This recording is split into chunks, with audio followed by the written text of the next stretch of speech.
लोकसभा चुनाव 2024 के लिए प्रधानमंत्री नरेंद्र मोदी की उत्तराखंड के उधम सिंह नगर के रुद्रपुर में पहली जनसभा है, जहां सीएम धामी ने पीएम मोदी का स्वागत किया। आपको बता दें कि रुद्रपुर में विजय शंखनाद रैली में प्रधानमंत्री नरेंद्र मोदी ने जहां आज चुनावी हुंकार भरी, वहीं पीएम ने कहा कि आज रुद्रपुर की जनता से संवाद का सौभाग्य मिला है। जनता जनार्दन है, हमें जनता का आशीर्वाद चाहिए।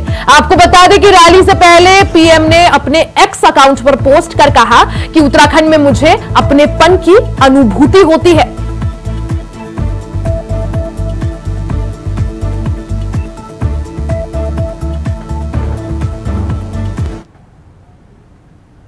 भाइयों बहनों, इस बार आदरणीय प्रधानमंत्री जी के द्वारा हम सबको 400 पार का लक्ष्य दिया गया है।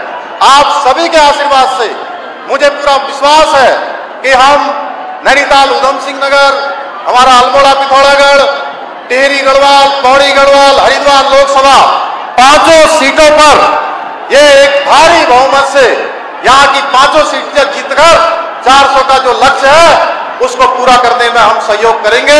हमारा पूरा उत्तराखंड सहयोग करेगा। भाइयों बहनों, हम सभी जानते हैं कि माननीय प्रधानमंत्री जी के नेतृत्व में पिछले 10 वर्षों में किस प्रकार से भारत बुलंदियों की ओर पहुंचा है।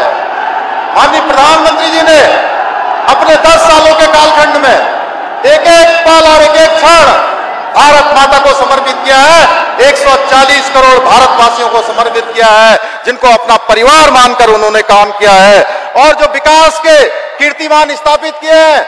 मैं कह सकता हूं भाइयों बहनों, भूतो न भविष्यति। इन 10 वर्षों में मैंने भारत की नवनिर्माण की जो सफल यात्रा है, उस सफल यात्रा को देखा है। हम सब साक्षी हैं किस प्रकार से हमारा देश आगे बढ़ा है।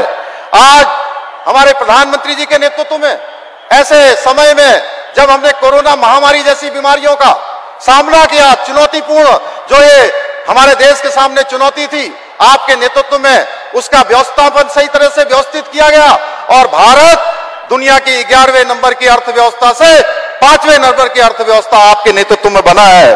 भाइयों बहनों, आज कोई दुश्मन हमारी ओर आंख उठाकर देखने की हिम्मत नहीं करता है। मेरा मानना है कि यही मोदी जी की गारंटी है कि आज का नया भारत पुनः विश्व गुरु के साथ साथ विश्व शक्ति बनने के मार्ग पर भी तेजी से आगे बढ़ रहा है।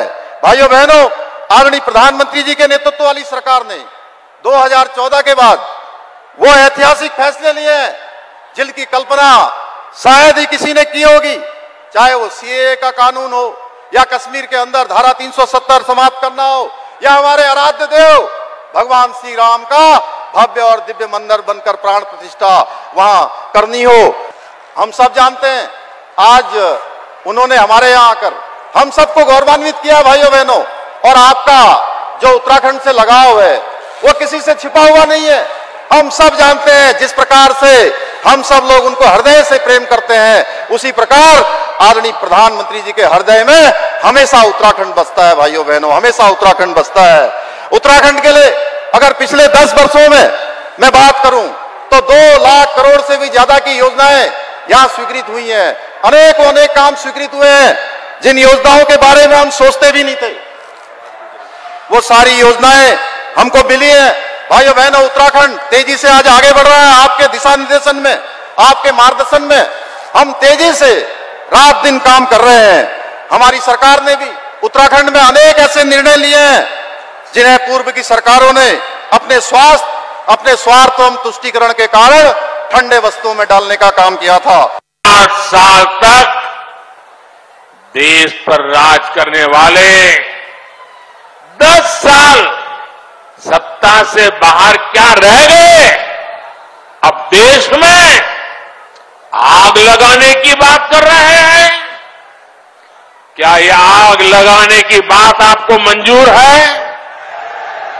क्या इस देश को आग लगाने देंगे?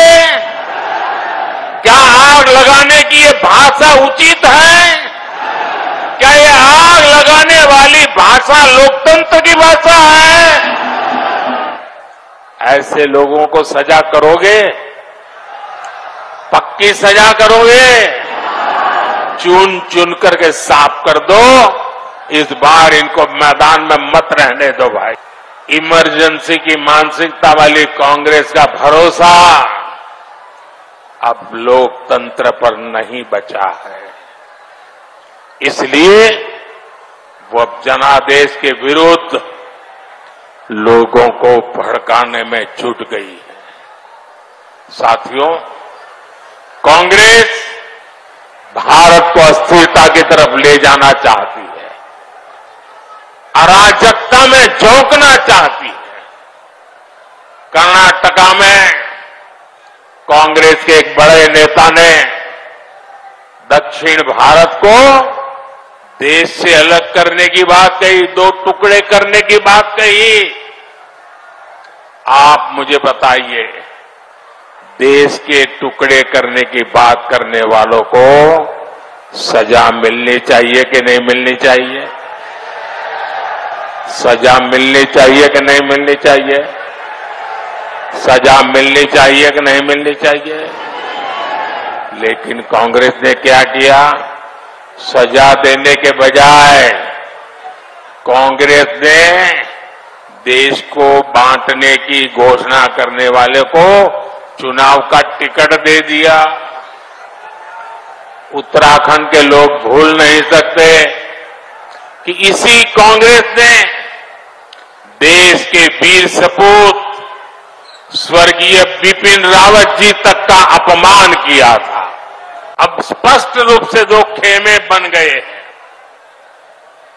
एक तरफ